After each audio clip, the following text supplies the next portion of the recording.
Now listening to the Paul McGUIRE Report. I'm Paul McGUIRE. Wherever you are on planet Earth, wherever you are in the USA, welcome to the program. On today's program, I want to take a look at what's happening in America in terms of vital trends and give you an intelligence report, what I like to call a prophetic intelligence report. You know, I as most of you know, I do a lot of channel surfing. I check out other alternative media and things like that. And I happen to notice a couple of the very large,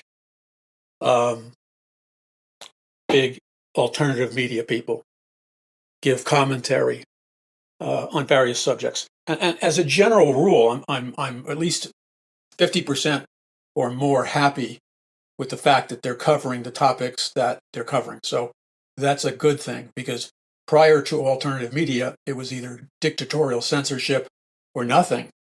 Because, you know, going way back when, and this is probably way before some of you were born, people like Dan Rather from 60 Minutes, Walter Cronkite, who was like the godfather of journalistic integrity, self-proclaimed godfather, and many others. And they only talked in the language of subtle, covert indoctrination and propaganda. Most people didn't realize that.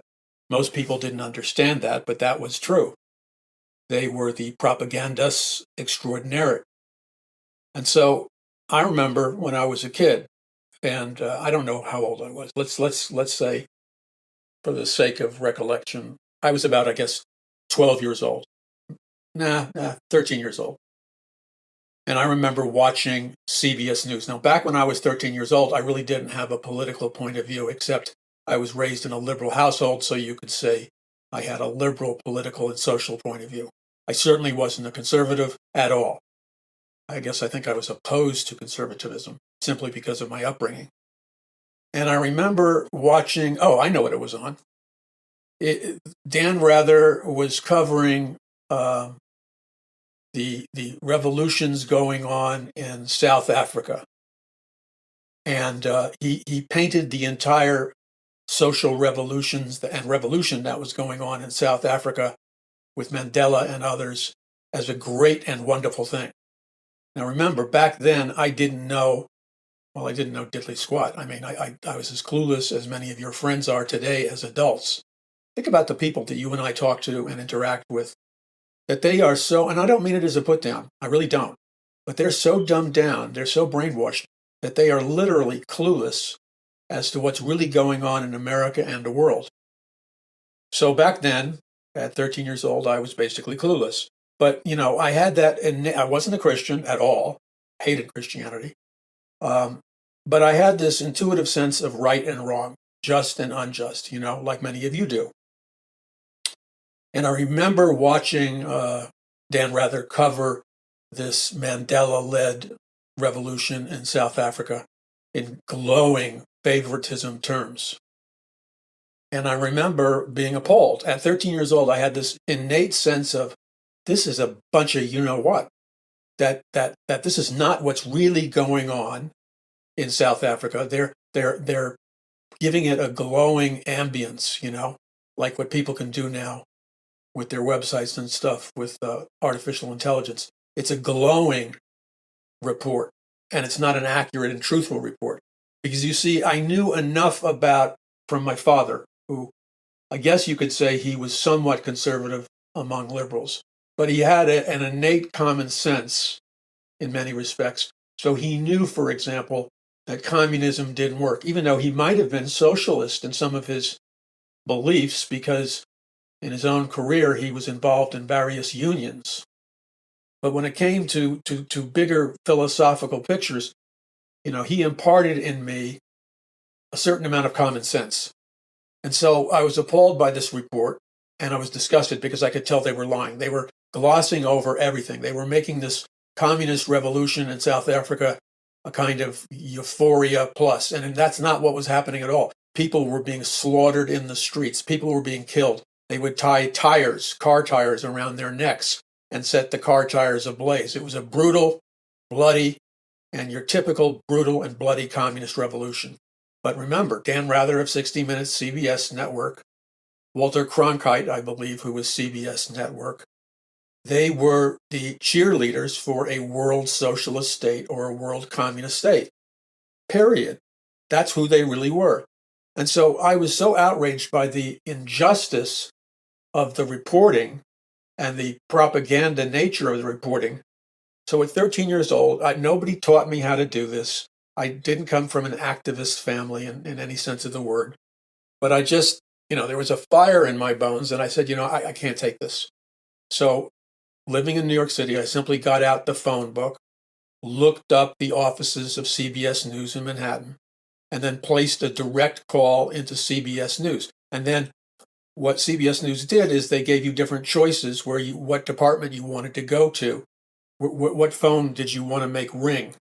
And so I chose the evening studio news, which was a home run move on my part. I really didn't know what I was doing.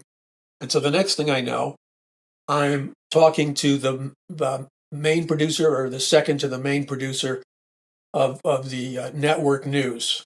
And they were involved in running this thing with Dan Rather on South Africa. And I got right into the studio, right into the influencers, the real influencers. And I simply said, I'm not political necessarily. I'm certainly not conservative. I guess you could call me a liberal. I said to the producer, I said, but the piece that you just aired with a glowing tribute to the revolution in South Africa, I said, it's a dishonest piece. You're saying things and showing things that are not factual. This revolution is not good. You're praising it like it's a good thing. It's not a good thing. People are getting killed. There's blood in the streets. And this is going to end up like every other communist type revolution. Now, because I was articulate, because I didn't yell and scream at the producer, he at least heard me out. He asked me a couple of questions, and fortunately, I was able to answer him somewhat intelligently. And he thanked me for the phone call. Now, I was hoping that my call, and I was hoping there would be thousands of other people calling too. But as I watched the show continue to go on and the follow-up news show, I saw an unmistakable alteration in the trajectory or direction that the news was being reported. Apparently, this producer had a lot of clout. This was back decades ago when media was responsive. So this producer had a lot of clout. I somehow, and I don't ask me how I did it, but somehow I was able to appeal to his sense of journalistic integrity, because back then that was important to them. And the fact that a watcher and listener of the program would bother to call was a big deal. And I didn't just call some general number and add my name or leave a message to countless other names on some kind of a recording machine. I actually had a conversation with the top producer. So you could tell by the monologue, you could tell by certain editorial changes that weren't present in the show when I first called up. I knew that I knew because he chose some of my sentences. He chose the verbiage of some of my questions. I knew that the reason they backed up a little bit, not completely, but they backed up a little bit in their reporting of the South African Revolution was because of my phone call. And so I was able to influence the producer, who influenced the content, and they attempted to make it a fairer presentation, and they attempted to show the real story, the real truth about what was happening in South Africa. So remember, I didn't know what I was doing. This was like trial and error on steroids. Nobody taught me to do that. I couldn't take it any longer. I mean, this is the kind of person I've always been since early childhood. If I see an injustice, I instinctively want to right the wrong. And I become, at least momentarily, fearless because I'm going to stand up for what I believe. I'm going to stand up for what I think is right. So what I learned from that experience, now this was decades ago, so yeah, admittedly, it was easier then, but not that much easier. But what I learned was that, as far as I knew, there weren't hardly any calls at all that went into CBS complaining, except for some calls that went directly to a recording machine. And then I also learned that if one man or one woman will take the time to use a little ingenuity, not just play the buffoon game and waste your phone call by being the 1,000th person to leave a recorded message complaining, because that's a very diluted approach. But because I chose to listen carefully to the prompt, because I chose to evaluate the different departments I could have my call be sent to, and because I chose the most influential channel or department I could think of, which was the producer in the studio of the evening news, I was able to talk to the man who had the power to actually do something. And so I learned at a very young age, 13 years old, that one man or one woman could make some kind of difference.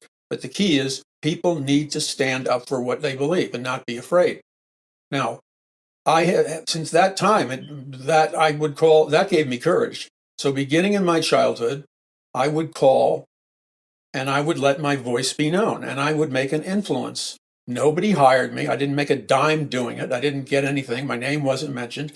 I was just that one unseen person applying intelligent pressure on the media to back off the lies.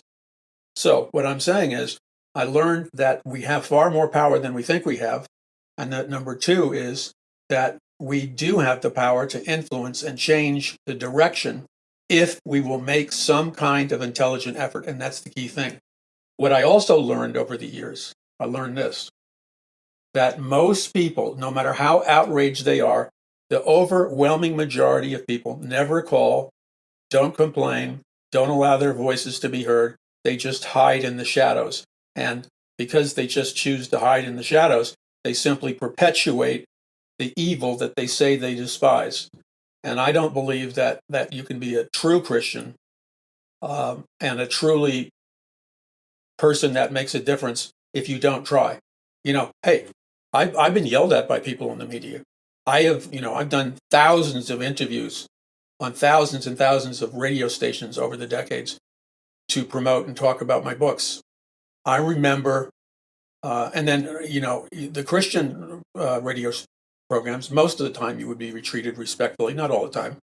But I remember having an interview with some wise guy, secular, wannabe shock jock radio talk show host in some major market. Oh, it was the major market in Florida, the big city in Florida. And I get on his show, and I know the minute I hear the intro music, which is this 2001 Space Odyssey music, ta-da! I'm doing a bad job of it. He's trying to set me up as a nut. Okay, so I can tell by the flamboyant 2001 A Space Odyssey music turned up full blast that this is going to be a confrontational interview, and that it's his intention to use me as his stooge for the purpose of entertaining his listeners. Well, that's fine. Bring it on. I mean, I'm serious. Bring it on. This is what I was born for. So I'm not even remotely fazed.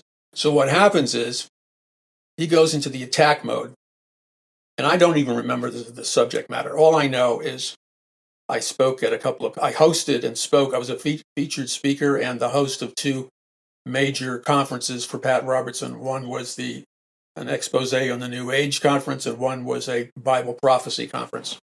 So he accuses me of being a follower of Pat Robertson, and then without even blinking, I fire back, and you're a follower of Gloria Steinem, the feminist leader. And that horrified him for some reason. A cult member follower of Pat Robertson. And, and then he goes to a break. He tries to give me no opportunity at all to ever respond.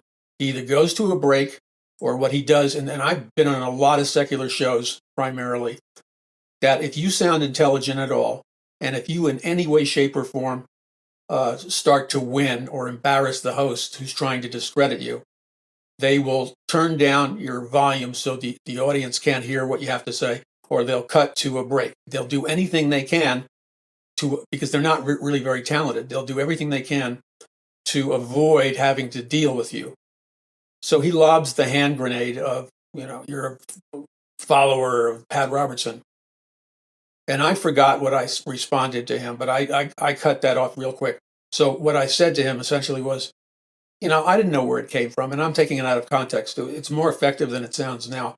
But I responded without flinching, and you're a follower of, and then I blurted out the name of the head of the feminist movement.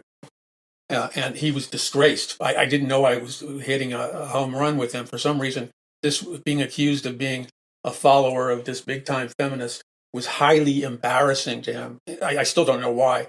He just didn't take it as an insult. It was like a massive insult to him. So he realized he looked like a bozo in front of all his listeners. And so immediately he cuts to a break. Immediately he cuts my volume. After Gloria Steinem, the famous feminist, I said, my quip back to him was, and you're a follower of Gloria Steinem. So once I retorted that he was a follower of Gloria Steinem, he was humiliated. Again, I don't know why, because it was an overreaction on his part, but he was furious at me, and he didn't have the intellectual firepower to carry on a proper debate. He was basically a flunky trying to pretend that he was a heavyweight. You know what I'm saying? So from that point on, he did not allow me to say anything. He cuts my audio, and this goes on behind the scenes, by the way, all the time in media. You just don't see it a lot. I mean, when you're taking the positions I take, get a lot of heat and have gotten a lot of heat throughout the years on CNN and you name it. So anyway, he cuts my volume completely so I can't respond, but because he's embarrassed in front of his audience. And so he says to his audience, because I can hear, I'm still on in terms of I can still listen to his show. I just can't say anything into his show. And he's telling his audience a complete, total lie, 180-degree falsehood. He's telling his audience that I couldn't stand the heat and that I hung up because I was embarrassed. And it was frustrating because he had blocked out my sound, so I couldn't say anything. So I just hung up. I mean, he'd already hung me up. And this is you got to roll with it. If you can't stand the heat, then get out of the kitchen. So if you're going to take a view that's not the politically correct view, which is I've made a lifetime of doing that, you're going to take some heat. So I just want to share just a couple of brief stories to give you a behind-the-scenes look at what really goes on. So back to these alternative media people, then I'll give you a couple of quick examples. I heard these are big people. If I name their names, you would know them. They're the biggest alternative media people that exist. And I happen to like their programs for the most part. For the most part, I like their programs, and you probably like their programs too. So I'm not trying to put down the good stuff that they're doing. But you need to be aware that their level and depth of knowledge on subjects in which they are professing to be experts, they are pretending many times. Some of them are transparent and they admit they don't know much. But most of the time, they're pretending to be experts in all kinds of fields like Christianity, casting out demons. I'm talking about big, huge household name alternative media people. And this one guy, he's talking about Bible prophecy and stuff, and I'm thankful for that. But he says to his audience, he was being honest, I'm thankful for that also. He said, 2 years ago, I didn't know any of this stuff. And he has said that repeatedly on his program. 2 years ago, I didn't know any of this stuff. Okay, look, I'm very, very glad he's turned around, because in the process of his turning around, he's turning around others. But he's not the only one who will say things like on their giant programs, 3 years ago, I didn't know about any of this stuff. So they learn all the stuff that I've been talking to you about, the Paul McGUIRE Report listeners and the Paul McGUIRE Show listeners for decades, all the in-depth topics I've done, everything from psyops. We got a guy out there. He's very good communicator. I like his stuff.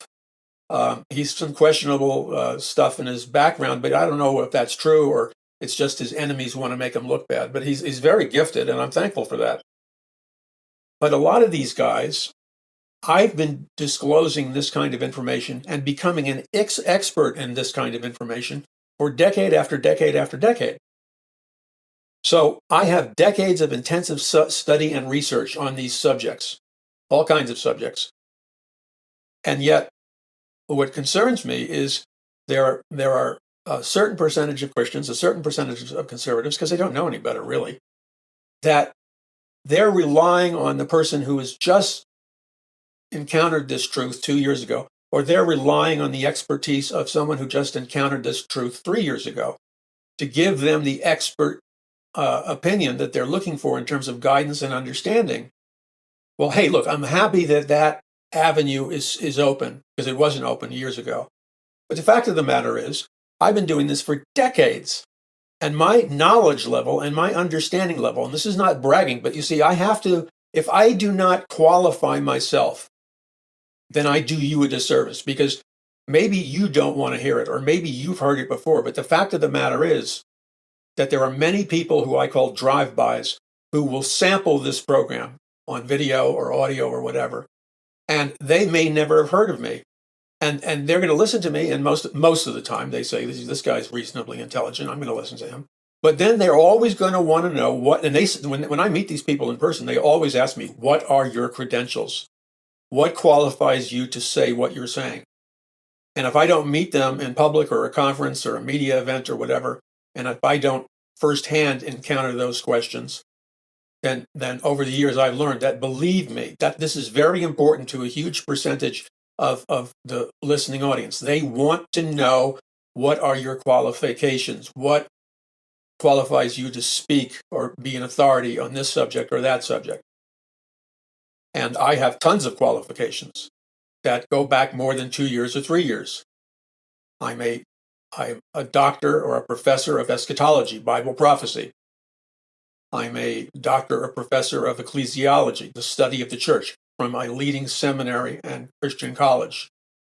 And I've taught the Bible, I've taught Bible prophecy, I've taught all aspects of the Bible for decade after decade in a seminary and a college. I'm the author of, I can't even remember how many books, a lot of books, best-selling books. Some books self-published by this ministry, some books published by the biggest publisher in the world, Hachette Publisher. The 2 books I wrote with Troy Anderson were published by Hachette Publisher, which is, I believe, the largest publisher in the world. They own all the other publishers, and their headquarters is in France. And they published the Babylon Code and Trumpocalypse, both of which were bestsellers.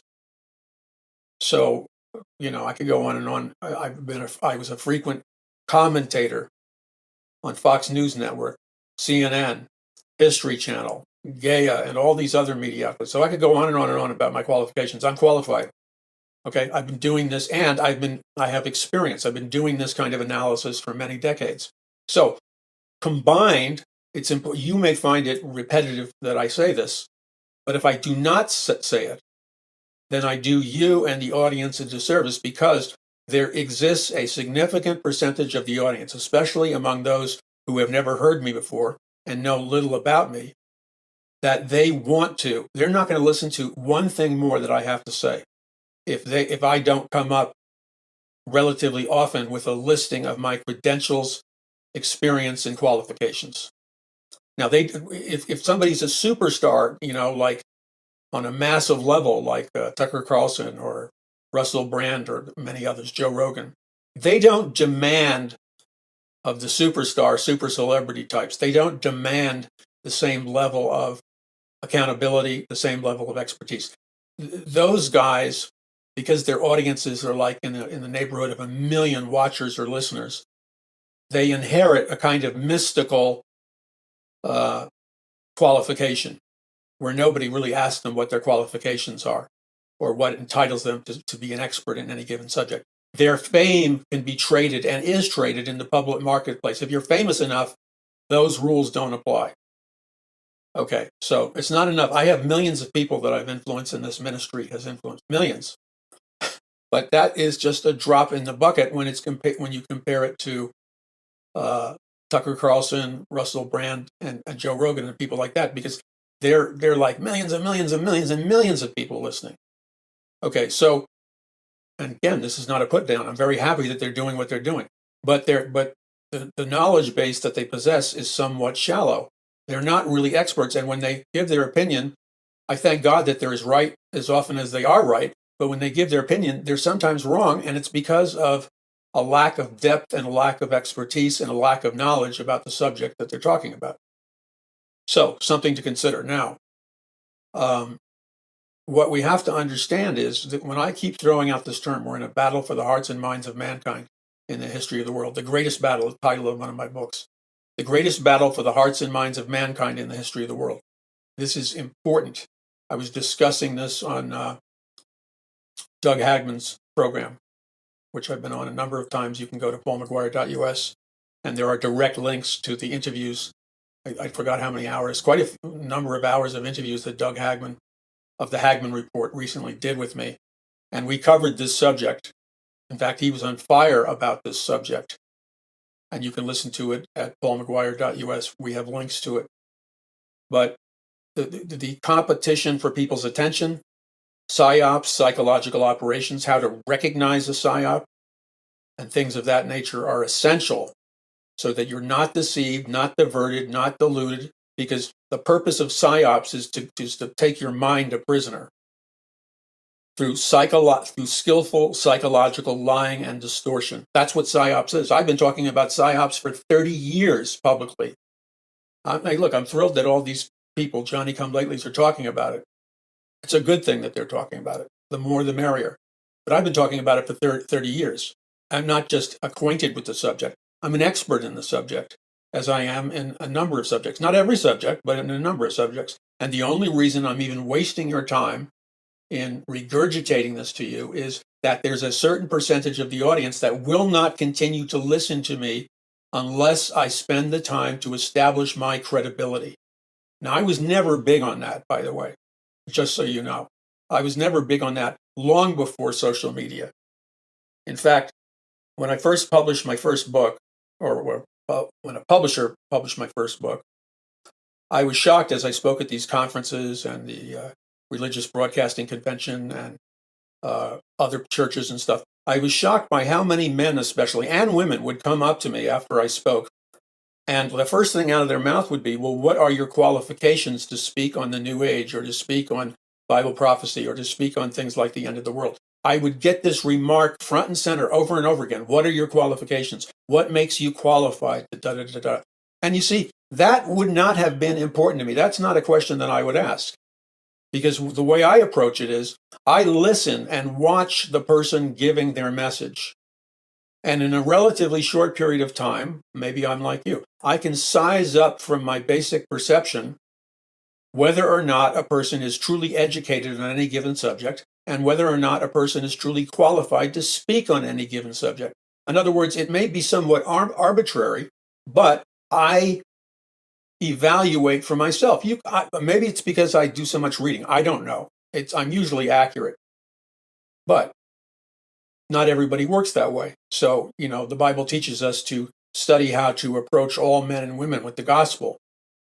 And so I am not offended by the question.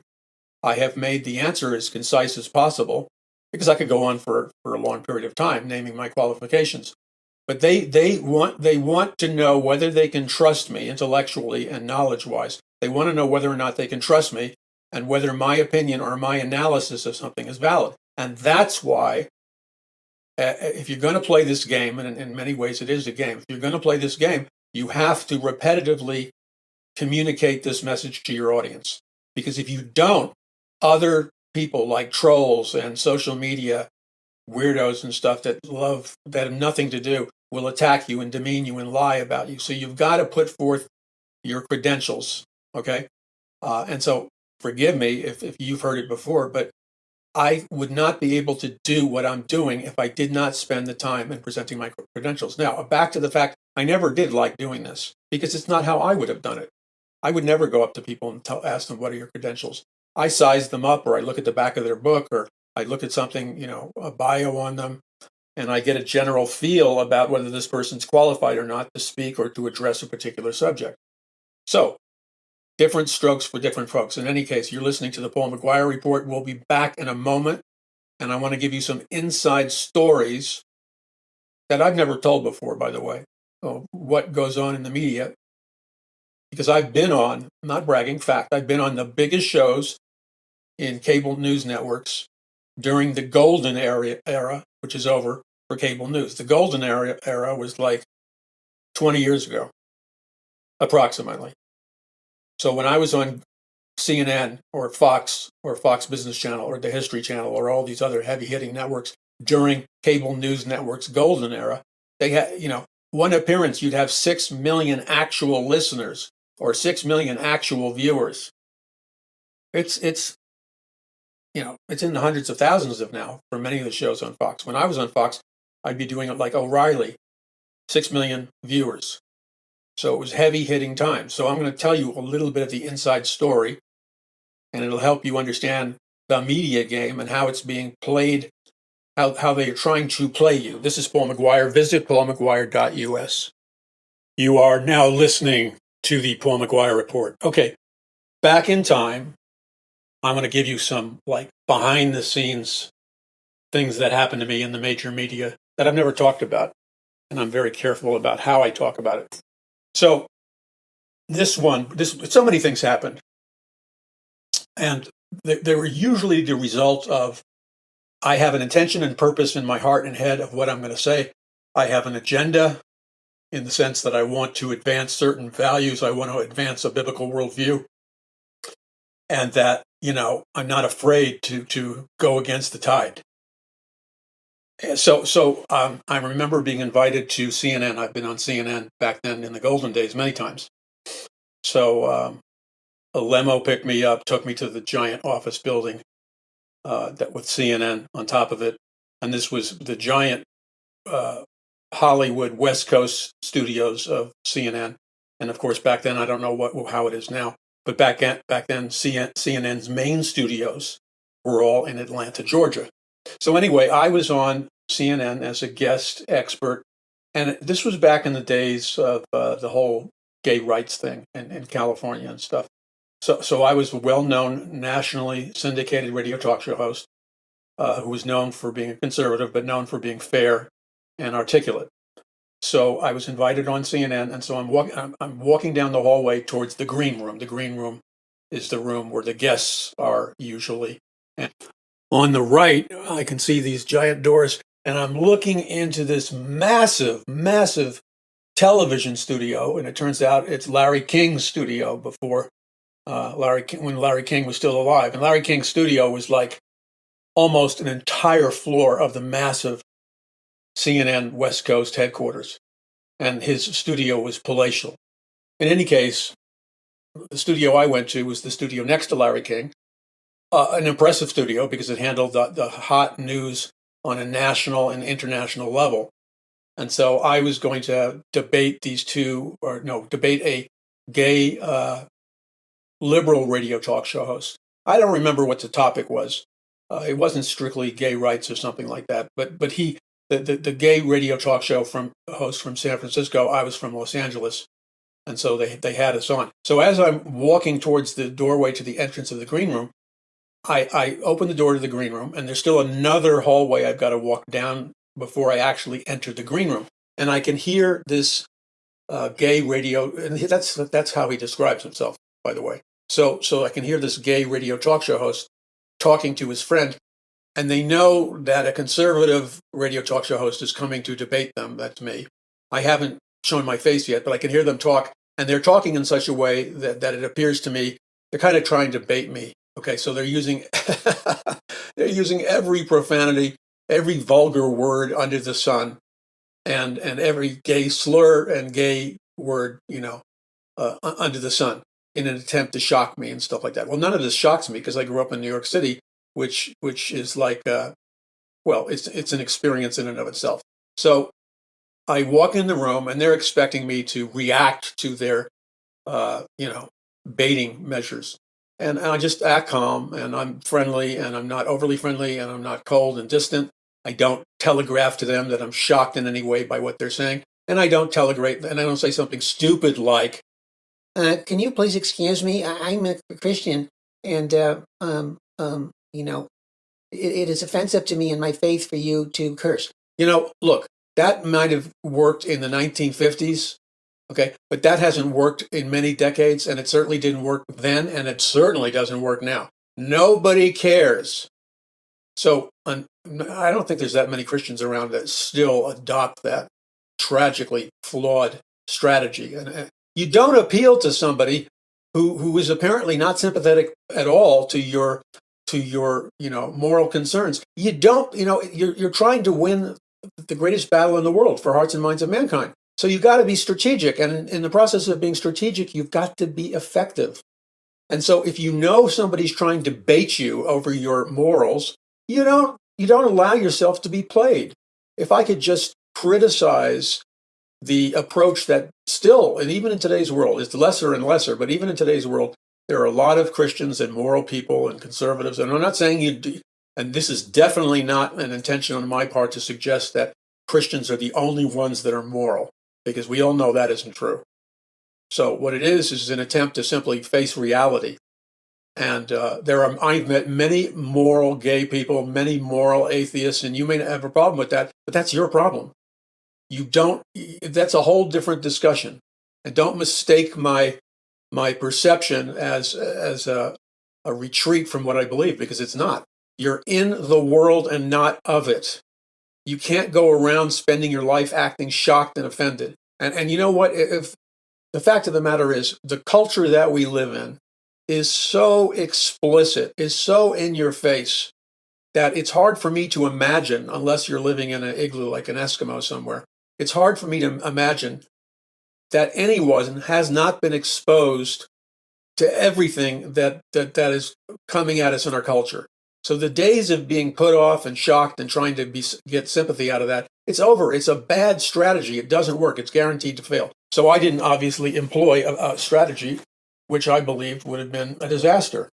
Now, because I just was myself and relaxed and treated them as they should be treated, just like people, I earned a certain degree of respect. But I could tell they were wary of me because they weren't used to my kind of person. So anyway, we get on the set, and there's a professional CNN host, and we're talking about all these subjects. And it's a very good interview on his part and my part. There's sparks that they want flying. It's alive. It's vibrant. It brought in a lot of listeners, and it engaged a lot of people. And it was just a good interview. Okay, so towards the end of the interview, and I often act in an impromptu manner. I often, to use the expression, follow my gut. Okay, I often will throw away any script and just go into the completely unknown realm. That's what turns me on. So we're closing towards the end of the interview, and I think the female television talk show host of CNN asked me a question. Any closing things that you'd like to say, Mr. McGUIRE, regarding our guest today? And then she named the guest. I can't remember his name. And I didn't even think about this. I simply blurted out, I said, no, I think that about wraps it up, except I hope so-and-so, and I gave his exact name. I can't remember it now. I hope he doesn't decide to ask me to marry him after the show's over. Well, I said it in the CNN studio far better than I'm relaying it to you. But the fact that I could that I could joke about the topics, the fact that I presented myself as a human being, they were moved by that.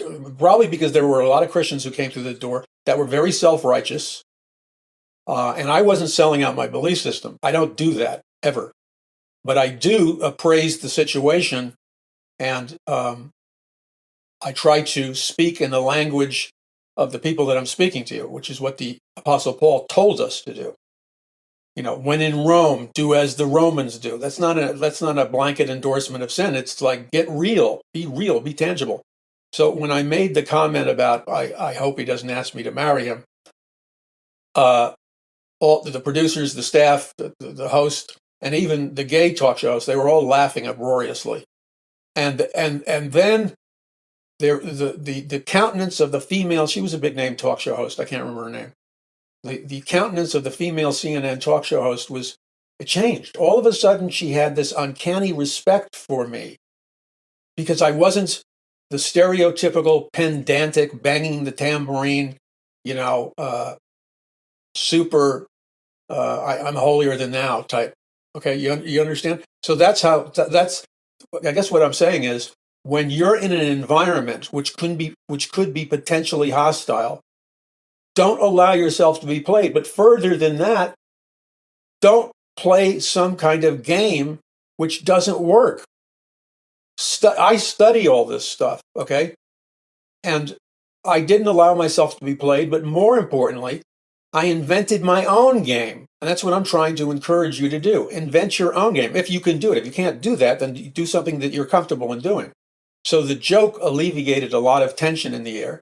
And the joke that I quipped did more to win the CNN staff and did more to win the CNN audience over to me than anything I could have argued pedantically or logically or rationally. So, just something to think about. Okay, so here's another behind the scenes. Now, oh wait, I'll tell a mini story on CNN that did not work out well. I'm in the Hollywood CNN building doing an interview, okay? And I'm hooked up by satellite to the Atlanta studios of CNN in Atlanta, Georgia. And we're debating all these current events things. This was a number of decades ago. We're debating all these current events in the news. And whenever, so this is I don't remember her name. You probably might know her. I don't know, even if she's still with CNN. But she was out to prove that she was going to be a mega star on CNN. And I was going to be her one part of her sacrificial offering. So the audience was roaring in laughter regarding a lot of my jokes. The Atlanta audience was where all the people were. The studio that I was in just had staff, okay, and TV cameras and engineers and stuff. We were piped in by satellite into the main Atlanta studios, which had I guess 200 people sitting in the audience. When I would say something that was funny, they would laugh enthusiastically. So I was winning over the audience, okay, intentionally. So the host didn't like it because she perceived that, wrongfully so, through her insecurity. She perceived it as I was becoming more popular than her, which was not the case, but in her paranoia, that's how she saw it. So she began to play the same old game. She'd have my microphone turned down when I was trying to make my point, or she'd have the cameraman switch cameras so the close-up would be on her, or the close-up would be on my debating opponent, and take all the close-ups off me. That's a sneaky way of breaking the audience if they start to bond with somebody. And then there was some question she asked, and this was back before the whole Israel thing became red hot, okay? But my standard position regarding Israel, and this is not a tacit endorsement of bad warfare tactics. This is not an endorsement. I'm not endorsing everything Israel does. Okay, so don't confuse the two. But I do believe in the biblical principle that those that pray for the peace of Jerusalem will be blessed. That's a promise from God in the Bible. Pray for the peace of Jerusalem, and you'll be blessed. So I was recounting that live to this lady's audience on CNN in Atlanta. And I didn't do this intentionally, but I knew she was going to cut me off my audio. I knew she was going to cut my audio, and whatever you heard was going to be only a tiny percentage of what I actually said, which in actuality was malicious and controlling of her because she was doing it unfairly and intentionally. So I could smell the thing beginning to coalesce. She was going to cut me off before I made my point. So I accelerated the delivery time of my remarks, and it said something about Israel in a positive way. Those that stand with Israel will be blessed. Something to that order. And that went off loudly.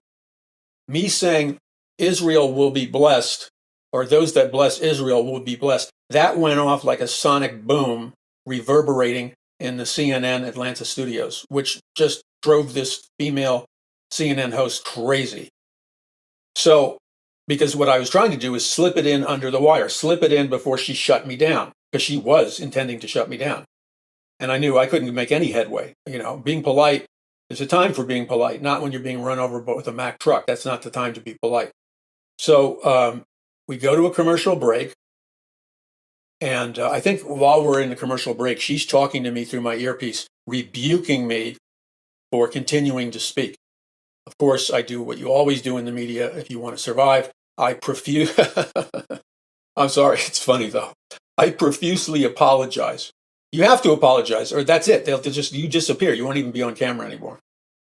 So I profusely apologize. Anyway, that wasn't good enough for her, because as soon as we come back on live across the nation, she decides to rebuke me and take me to the woodshed in front of the CNN audience all over the world, in the United States, Atlanta, Hollywood, New York.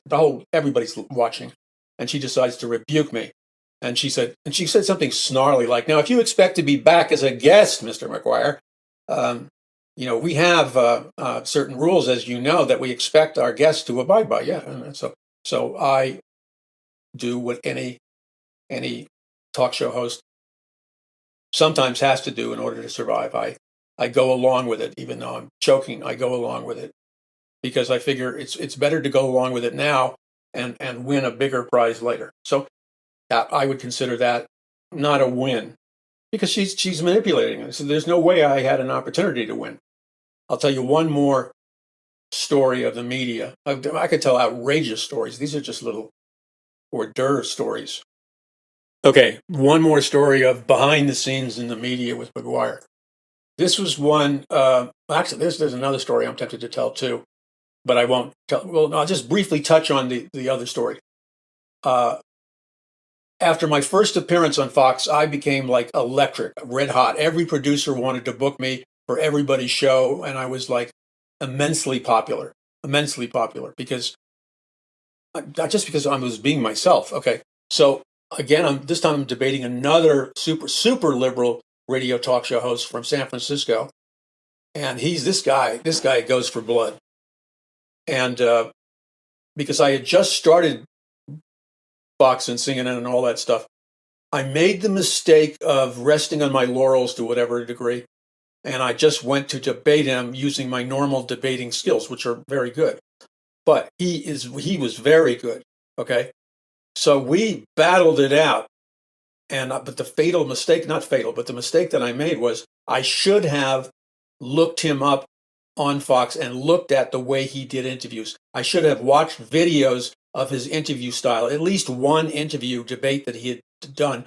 So by watching him do his thing on video, I would have had some like boxers, when they're training a world championship boxer to go against somebody else or whatever. They watch videos, or Super Bowl coaches get the team to watch videos so you can learn the other team or learn what your opponent is really all about. So I didn't do that. And so I went out to debate him, and I would say it was a tie. Maybe I was a little bit ahead because I'm really good at debating. It's just who I am. And so, but it was hard work. Okay. It could have easily gone bad for me. It didn't. I won by a hair's length. But more importantly, I looked really good in the eyes of the Fox producers and the Fox hosts. They liked what they saw. Okay. So I said to my wife, I'll never make that mistake again. I need to watch every time. So as much as you can't always, many times, maybe most of the time, you don't get an opportunity to watch video of a potential opponent. But so the next time he came up to debate, I made sure I watched him and studied him. And when I studied him, it's just like watching a professional athlete study a prize fighter going into a fight in a boxing ring. You learn the techniques of your opponent. And when you learn the techniques of your opponent, you can anticipate what your opponent's going to do. You can anticipate what strategy your opponent is using. You can learn what fallback positions that your opponent is going to use. So you can gain a whole lot of useful information by learning your opponent. This works in any field of business, by the way. It works in any dimension of life. So I studied him and how he maneuvered and stuff. So I don't know. It was like 3 weeks later, Fox wanted to see a repeat. They wanted a brand new debate between me and this guy and nobody else, just, two prize fighters having at it. So to be blunt, I creamed him. I creamed him because I studied his moves. So I didn't have to figure it out on the spot. Again, he was out for blood. I try to operate with a certain amount of decorum, but he was in it for blood. In any case, I gave him the verbal equivalent of a knockout punch remark that was fully fair. It was fully appropriate because he had just prior to that delivered one to me. And so I quipped a remark to him, which he wasn't prepared to handle. And so what he does, this is what blows my mind.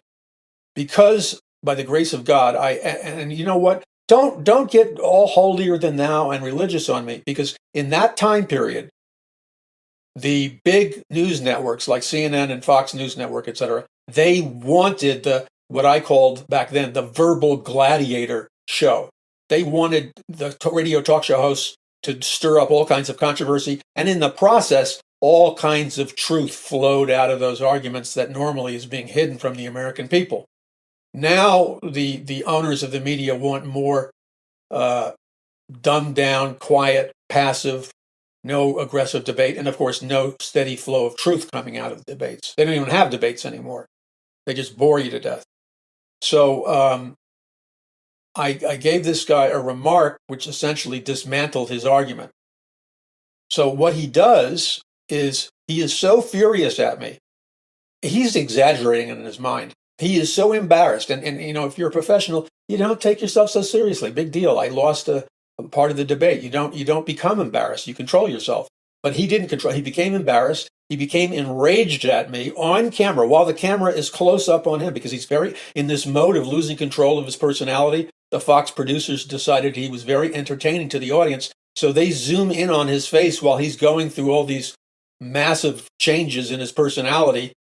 And while the camera is capturing everything on a close-up video of him, he grabs his headphones on either side of his head. He rips his headphones off, and he throws his headphones as hard as he can down on the desk or dais that he's sitting before, live on television. And I didn't do it. He makes a complete and utter fool, a total fool of himself. He loses his temper, rips off his headphones, and smashes his headphones loudly with a snap, like he broke the plastic on it, a snap on the desk before him. Oh, and then, if that wasn't enough, he starts to storm out of the studio live on television, on national television. He gets up and moves he's going to storm out of the studio, but the cord from the headphone is wrapped around part of his body, and the cord from the headphone is still plugged into the jack. You know what I'm talking about. And so as he's cursing or something, and as he's moving to exit the studio, he embarrassingly gets yanked back by the headphone because he forgot to unplug it. He was so furious. And then he does it again, smacks his headphones on the table again, and storms out of the place. Now, if he had just played it cool, he could have survived it, and nobody would have even thought about it. Nobody would have given it a moment's notice. But because he decided to personalize it, and because he decided to make a big deal about it, he looked like a fool. And it was a victory. Now, I'm not saying I enjoyed him looking like a fool, but I will tell you, I enjoyed him losing the debate, because if he didn't lose the debate, he would have done everything he could to take me down. Remember, back in those days, those were the verbal gladiator fights that they had between radio talk show hosts of different belief systems. Okay, so that's all for this time on that. I have other stories that I'll share with you. When people would use these games that you know about, games that people use when they're talking to the media to try to butter up the audience or butter up the hosts. But you can, if you're really paying attention, you can, like in karate, certain forms of karate and jiu-jitsu, when somebody aggressively tries to attack you, you can use their aggression, you can use their power energy, you can use their hate energy coming towards you, and you can grab them in such a way that you use their energy coming at you. You use their energy coming at you to flip them on the floor and pin them down. And there's an actual name for that move in martial arts, where you use your opponent's energy to flip them. Well, the same thing can be done in debating on a cable news network. You can use the energy of your opponent to flip them if you've bothered to study their game. Okay, this is Paul McGUIRE. You're listening to the Paul McGUIRE Report. What does this have to do with winning the hearts and souls of America? Everything. Absolutely everything. If you have a belief system, and you and I have a belief system, we have what would be called a biblical worldview. The only way we can promote, the only way we can further, the only way we can spread this biblical worldview, which is what true evangelism really is that we have to be savvy. We have to be on our game, and we have to be strategic and effective in learning how to spread it so that it is received by spiritually hungry people. That's the only way we can effectively turn the tide of what is happening in America.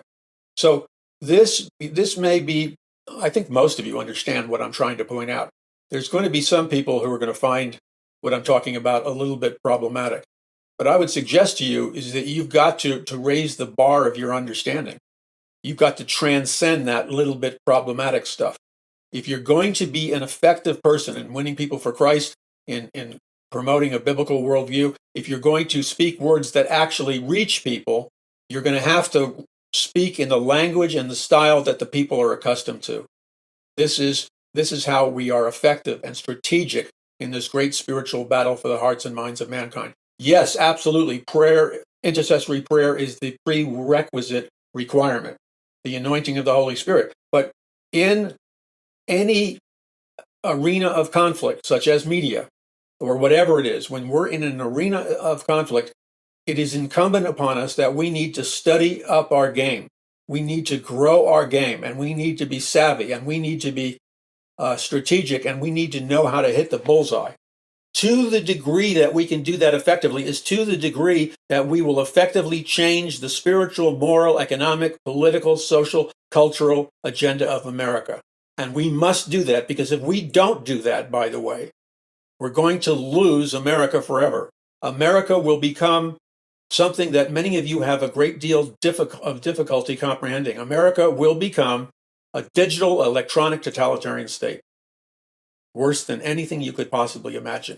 We are in this final open season where we have this God-given opportunity to make a pivotal change in the direction of America. If we disregard, if we reject this once-in-a-lifetime opportunity, we will become as extinct as the dinosaurs became extinct. And by extinct, I'm talking about born-again Christians will no longer freely be able to, in any sense of the word, share their faith. Already, it's practically illegal to share Christianity in the public square. When these various programs and laws of globalism go through, when they're passed, it's going to be a total lockdown of freedom of thought, freedom of religion, freedom of the press. All of these things will be locked down. Visit paulmcguire.us, that's paulmcguire.us. Stand with us at this critical time. You have a choice. You can invest your time, money, prayers, gifts, activism. Those are gifts. Those are opportunities God has given you. Use them wisely. I gave you the story of what I did as a 13-year-old boy and how I called CBS News, the network news, and was able to change the direction and content of the news. And I never even thought I could, but I tried. That's all. I tried, and God blessed it. Not that. Why did God bless it? Because God was looking down at a 13-year-old boy that he knew would one day be in much larger arenas, and he would need to learn the skills necessary to enter those large arenas. That's why I shared with you this story. So visit paulmcguire.us. That's paulmcguire.us. Donate, give, contribute. We're in a war, and it takes funds to win a spiritual war. It takes funds to present videos, audio, articles, books before the eyes and ears and senses of the people. This is Paul McGuire. Visit paulmcguire.us. We'll be back in just a moment. You're listening to the Paul McGuire Report. This is Paul McGuire. I was doing some kind of household chore the other day, and I was thinking of the reformer Martin Luther, the man who was the head of the Reformation. And the Reformation is, as you know, a theological term for a great revival of God that originated in Europe. And in the Reformation, Christians went back to the authority of the Bible. Christians were able to read the Bible for themselves. And so the Bible, not a prophet, not a leader, became the final authority of all Christian people. So when the Church of Jesus Christ and true Christians returned to the Bible and made the Bible their final authority in all things, this birthed a spiritual revival known as the Reformation, or the great reforming of the church, which had drifted off into a kind of apostasy, not based on the Bible. So I was thinking about Martin Luther. Don't ask me why. I can't remember thinking about Martin Luther forever, but I was thinking about Martin Luther. I was thinking about Bible prophecy, and I was thinking about the famous statement that allegedly Martin Luther was. They allegedly said he made up this phrase. This statement came from him. It's a quote from Martin Luther, and this is what Martin Luther said. Quote, "If I knew that tomorrow was the end of the world, I would plant an apple tree today." Others have translated it as, quote, "Even if I knew that tomorrow the world would go to pieces, I would still plant my apple tree." Now, I was thinking about that because there was another great Christian leader who said something almost identical. But what's interesting about what Martin Luther said is that he was saying that if all the prophetic signs were happening all around me, if all the signs of the times that Jesus Christ talked about were happening all around me, earthquakes, wars, rumors of wars, famines, pestilences, just like in our world right now, what Martin Luther said was that if all of these things, if all the prophetic signs of the end of the world, the last days and the return of Jesus Christ, if all of these things were happening all around us, he said, I would not, go crazy and everything else. He said, I would plant an apple tree that very day. Now, this seems like the complete opposite of 90% of what you hear in most sermons. Why would Martin Luther say, in light of the super signs of the times happening all around us, he would simply plant an apple tree? What Martin Luther was trying to do as a great Christian leader, he was trying to teach you and I that one of the most important things that we can do as individual Christians in an environment in which the signs of the times, prophetic signs, are exploding all around us, one of the most important things we can do is to keep our heads, to be led by the Spirit, and even in a volatile environment, to take care of business and to continue to put one foot ahead of another foot and walk that walk of faith. And so Martin Luther said, if I knew that tomorrow was the end of the world, that's an apocalypse, I would plant an apple tree today. Why an apple tree? Because he was saying that I would invest my time, I would invest my money, I would invest my energies in the simple task of digging a hole large enough with soil to plant seeds or a small apple tree, whichever may be the case. And then I would water the seeds. This is all implied. I would water the seeds. I would nurse along the apple tree. And then in its time, the apple tree would bear fruit. And people would be able to eat of that fruit, nourish themselves, and stay alive. In addition, the apple tree, when it drops its apples and fruit, it would spread the seeds of an apple tree. And so that many little baby apple trees would start to grow up around the original apple tree that he planted. So it was a message of priorities. It's like, yes, we need to take care of evangelism. We need to teach Bible prophecy. We need to be aware of the signs of the times, but we can't do so by letting go of our primary and basic responsibilities before God, such as planting a tree. He wasn't saying that's the only thing he should do or you and I should do, but he used that as an illustrative example to teach us that we have to continue to take care of the basics. Food, a food supply.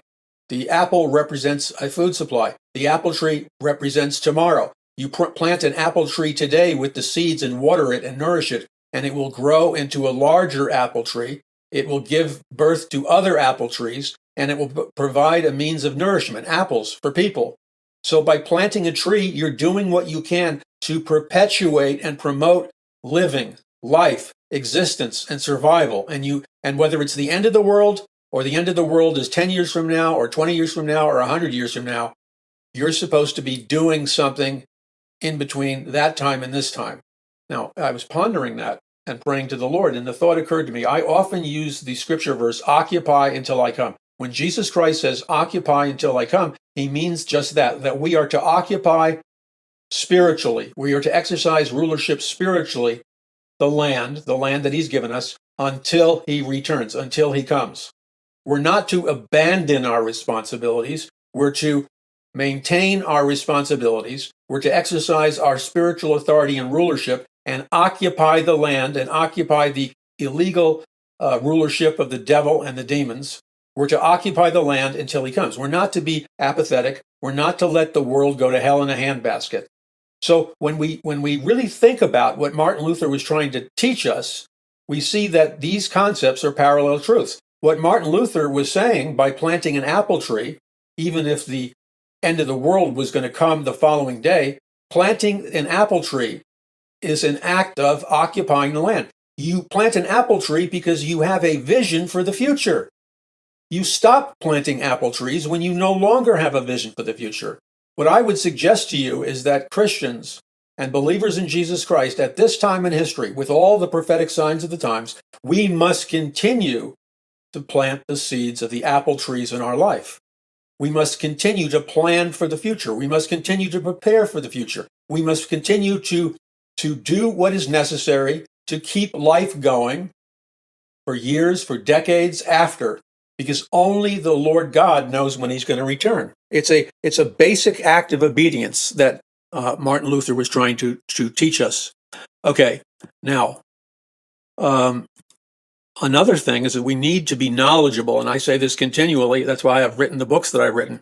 And by the way, I'm trying to assemble funds for what I call the Founders Series. The Founders Series will be a reprint of the best-selling old books I've written, or older books I've written, along with new books that have not yet been published. The Founders Series are all books that I have written or am the author of, and they will be accompanied with video, software programs, and they are designed to be educational and memorial purposes. They're designed to equip people using a multiple media approach. So in order to do that, because unless we change people's knowledge and unless we impart into their lives wisdom, unless we can teach the Bible in an engaging way, we're going to lose the battle. So I need your help, and I ask you to prayerfully give a donation or a contribution to Paradise Mountain Church International, the general fund, to enable us to do that. We also have plans for a studio, a meeting facility are on the table, but we need your help to fund it. And I simply say, well, I think of Martin Luther in respect to what I just shared with you, except I'm not planting an apple tree. That's what God told him to do. I have to do what God told me to do. So as I was reflecting upon this, I realized that I'm not called to plant an apple tree if Christ is going to come tomorrow, the end of the world is going to come tomorrow. I'm called to write and publish the books. I'm called to build a studio to transmit the message of biblical truth. I'm called to publish books. I'm called to have a meeting facility for Paradise Mountain Church. I'm called to do those basics, no matter where we are in the prophetic timetable. And I need to be faithful, occupy until I come. I need to be faithful in that interim period that Martin Luther was trying to educate us about when he planted the seeds for an apple tree, even when he said allegorically that even if the end of the world was going to happen tomorrow. And that goes for you too. You just don't throw out all your dreams, the call of God, the wisdom of God given you, the intelligence, et cetera, et cetera. Okay, so one of the things that I've been doing for over 40 years in this ministry, faithfully, we've reached millions of people, is educating them about the existence of secret occult antichrist organizations, which are essentially the enemies of the gospel of Jesus Christ. Covert groups like the Illuminati, some branches of the Freemasons and the Masons, and many other secret occult groups. They are in opposition to the tenets of preaching the gospel of Jesus Christ. Now, they had, between the years 1798 to 1800, what was called the Illuminati scare in New England. So during the early years of America, there was an Illuminati scare. What was the Illuminati scare? It was this fear of political and religious tensions that would get more intense, and it was a fear based on the perception of secret societies that were allegedly linked to the Illuminati and the French Revolution. In fact, the fathers of the French Revolution that were militant humanists were supposedly linked to the Illuminati. The French Revolution was also utilized by what were called Federalists to bolster their political agenda against the Democratic Republicans. So that's what was happening then, and it continues to this day. This had everything to do with the highest level of politics in the land. It still does. Back then, it was the heads of America like Thomas Jefferson. Today, it's like Donald Trump. And this information needs to be disseminated because it's information that reveals the true motivation for many of these secret societies, what they were really all about. So we have, for example, when you have the uncovering of the Illuminati, you had worldwide influencers, worldwide intellectuals, like the famous author Jonathan Swift, who wrote many books that popularized philosophy in the novel form. And then you had John Locke, the famous philosopher, who was allegedly associated with Freemasonry way back in 1696. So what we have to understand is that Freemasonry and these occult secret societies were never fringe groups. They're at the very top of the organizational pyramid structure of our society. The foundation of modern Freemasonry, the grand architects, if you will, created political change and what was called the Scientific Enlightenment, 1714 to 1740. The Enlightenment was a philosophical enlightenment in which reason, logic, and the so-called scientific method ruled over the Christian faith. So, there were many secret conspiratorial schools in Europe and America that were founded or birthed from, you see, great philosophical movements, great movements regarding man's ideas, thoughts, thinking, belief systems. Ideas have consequences. What a people group believes shapes the future of society. What the youth of America believe, what they've been indoctrinated to believe, that dogma is going to create the future, good or bad, of America. Now, the purpose of this ministry is to do an end run on all of this, is to not sit here in a state of passivity, but take control of the leadership philosophically, scientifically, and spiritually, and steer the course of America into the future that God intended for America to have. But in order to do that, there must be a group of people set on fire by the power of the Holy Spirit. There must be a group of people willing to pick up their crosses and follow Jesus. There must be a group of people willing to obey God radically as God tells them to give financially or with contributions or donations, or to help be activistic in signing and watching and viewing the various social media pages. This is the individual aspects of generating and creating a momentum that will change America and change the world. You're part of it. God is calling his people, those that will listen, those that will obey, to be part of this move of God.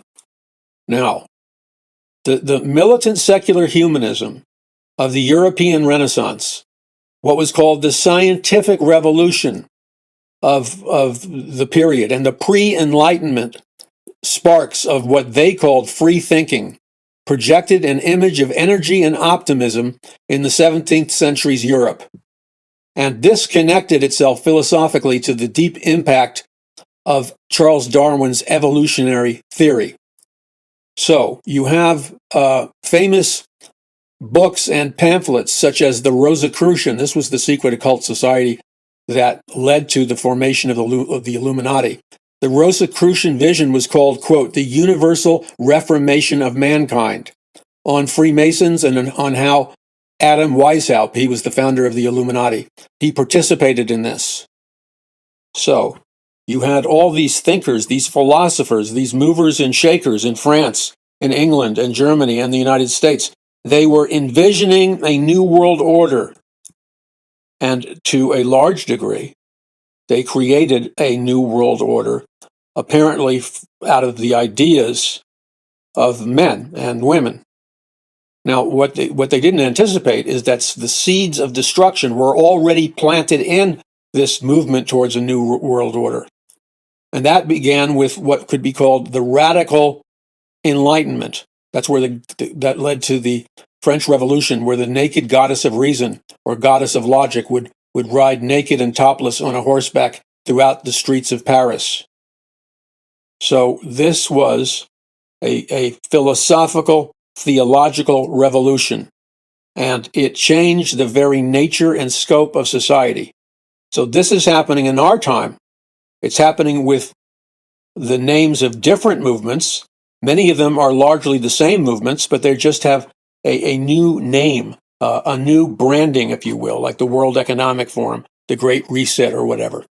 We are faced with a challenge. We can meet the challenge. We can turn the tide of history. We really can. But it requires, even if it's a remnant, even if it's a relatively proportionally smaller number a remnant church alive in the power of the Holy Spirit, and one that has an absolute faith in the Word of God and an absolute faith in the Lord Jesus Christ, there is nothing that that group of people cannot accomplish. All things are possible with God, but you've got to step out in faith. You've got to begin that walk upon the water. And you will find that as you begin that walk upon the water and you step out on the water by faith, you will find that you're not going to slip into the lake or the ocean. You're not going to drown. You will be buoyant, and for a period of time, you will supernaturally defy gravity. You will actually defy gravity supernaturally. And some people say, well, I don't believe that. Well, read the latest discoveries in quantum physics regarding the scientific possibility for such a thing to occur. This is Paul McGuire. Visit paulmcguire.us. That's paulmcguire.us.